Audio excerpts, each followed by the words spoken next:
Salut à tous, aujourd'hui on se retrouve fin avril pour une petite vidéo tour de jardin. Il y a vraiment de belles petites surprises à vous présenter. A tout de suite. Alors je vous retrouve sur la partie sud du jardin.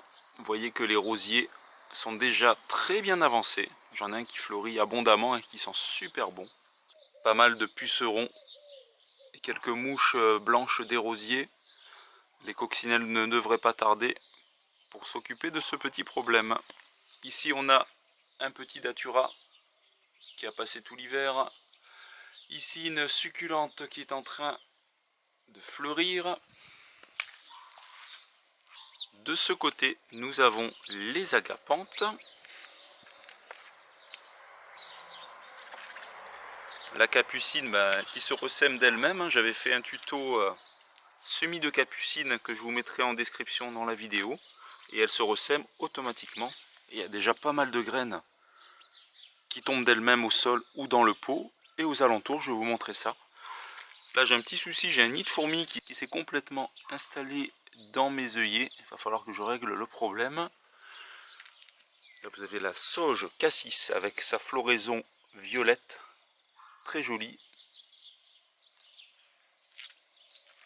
Il y a la lavande anglaise qui se développe et qui fleurit abondamment même à basse température. Voilà, vous avez ici toutes les capucines qui se sont multipliées d'elles-mêmes. J'ai la petite sauge panachée,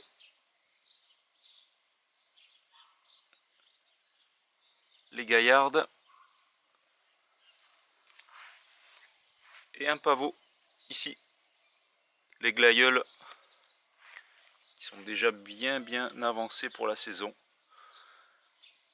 N'est-ce pas Madame Punaise? Alors pour les jonquilles, c'est la fin, donc ça va être dédié à la culture des melons et tout ce qui est cucurbitacées que je vais pouvoir faire cette année. Là nous avons la rangée de glaïeuls jour-nuit qui commence à pointer le bout de son nez et les glaïeuls Halloween aussi qui sont bien avancés. Nous sommes quand même fin avril, il y a quand même pas mal de choses qui sont sorties. Là nous avons le cassis. Pareil, hein, j'avais ajouté d'autres bulbes de jonquilles. Là c'est la fin également.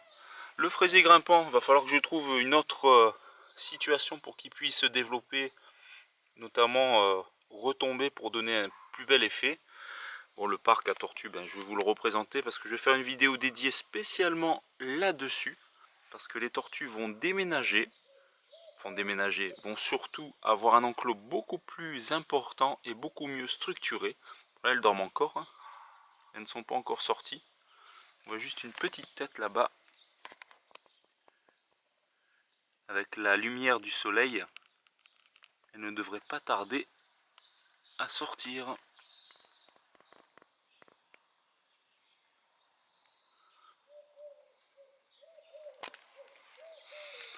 Alors, côté mini potager, nous avons le groseillier que j'ai retaillé à la fin de l'hiver. Il commence à faire de petites floraisons.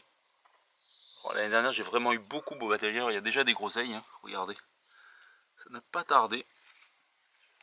J'ai mon plant de rhubarbe ici derrière qui se développe super bien.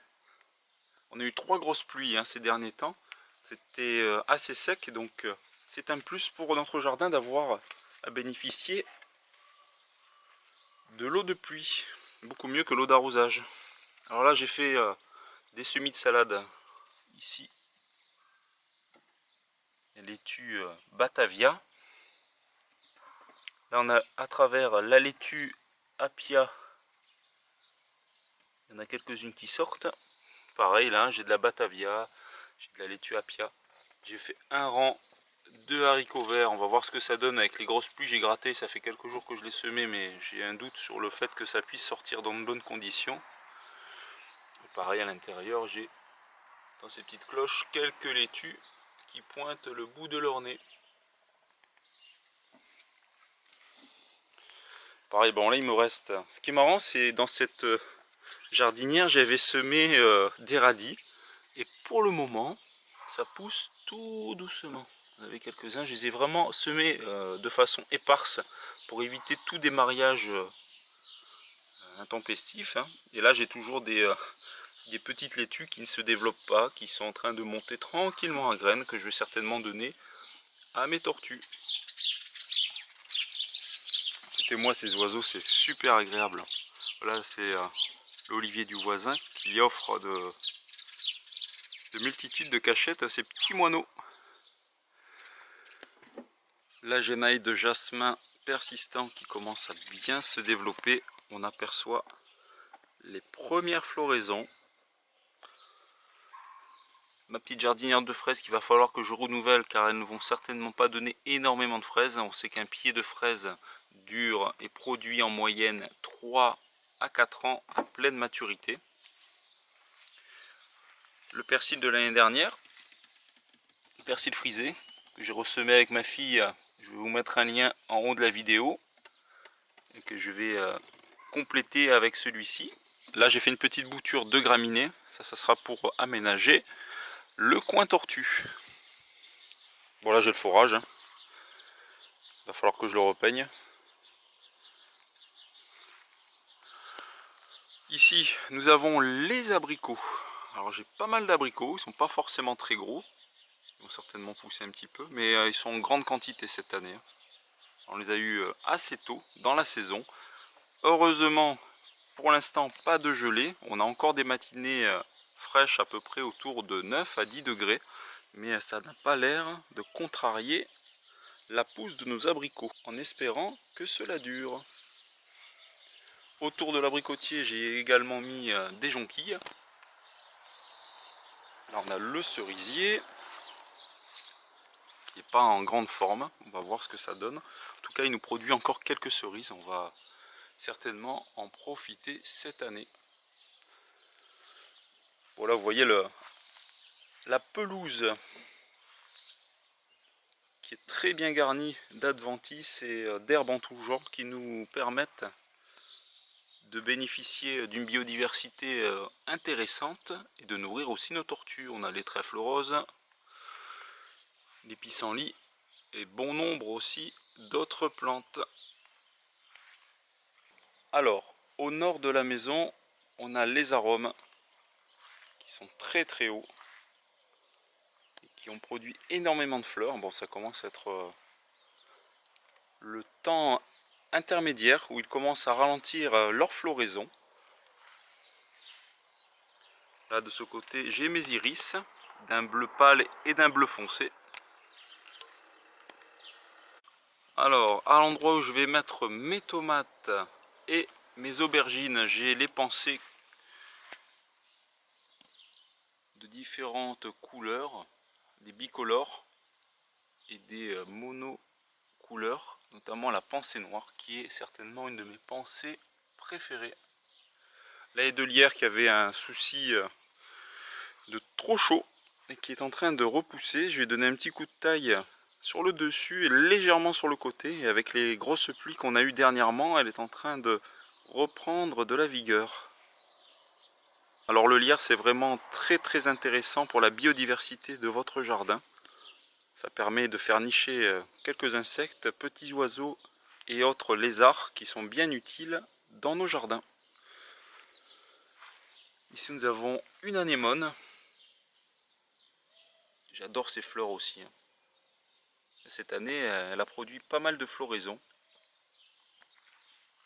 Les rudbeckia qui sont une sorte de grosses marguerites à cœur noir et à pétales orange, qui sont en train de repousser. Ce sont des plantes vivaces. Ici, j'ai retaillé un petit peu mes succulents. J'ai fait quelques boutures également à la maison. Ça fait vraiment des fleurs très très particulières et très jolies à regarder. Ici on en a une qui est en train de faire une floraison. La petite aloe. Ici le muflier.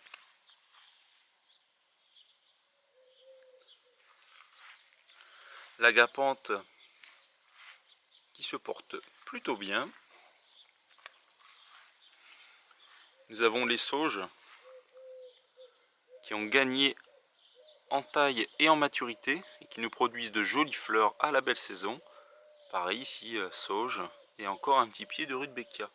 Le paillage, ben, j'utilise de la tonte de gazon et quelques feuilles mortes à l'occasion. J'ajoute aussi un peu de cendre de bois et de compost maison quand il me semble nécessaire d'en utiliser. La petite haie de cognacier du Japon. Alors là j'ai mes marguerites vivaces qui repoussent. Le petit cycas, j'ai ajouté un petit peu de terreau parce qu'il commençait à se déchausser de la base. On a les fusains. L'autre fusain. Alors, chacune de mes filles a son fusain. Ça c'est bien, elles s'en occupent, elles l'arrosent et elles ont même réalisé des petits décors à l'occasion. Là j'ai eu des fraisiers. Il va falloir que je les mette en place dans le parc à fraises. Ce sont des fraises différentes. Et j'ai également eu de nouvelles succulentes. Voilà. On passe maintenant au garage pour vous présenter les semis et les plantes potagères pour ce début d'année. Alors j'ai eu du persil plat. J'ai eu également deux petites tomates qui proviennent d'Italie. Ce sont des variétés italiennes. J'ai deux plants de fraises.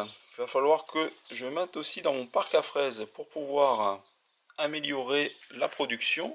Alors j'ai deux petits plants. Alors je ne sais pas si c'est melon ou courgette. Il va falloir que je regarde un petit peu en détail. Ici j'ai fait des boutures de succulents. Ça fera certainement l'objet d'une vidéo. Ici une deuxième.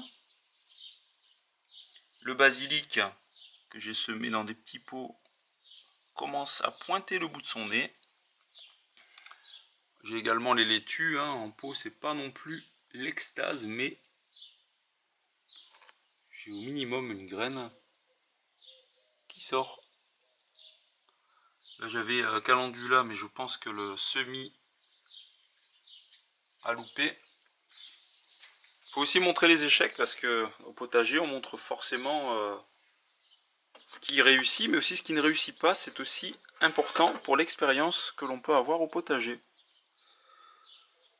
Là on a les premiers haricots qui commencent à sortir.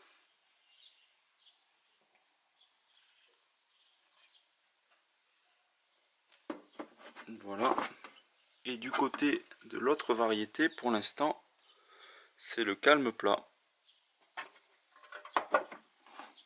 Le persil, vous voyez que par rapport à la première vidéo où on avait semé, il ne s'est pas écoulé énormément de temps, à peu près une quinzaine de jours. Et vous avez déjà un résultat intéressant.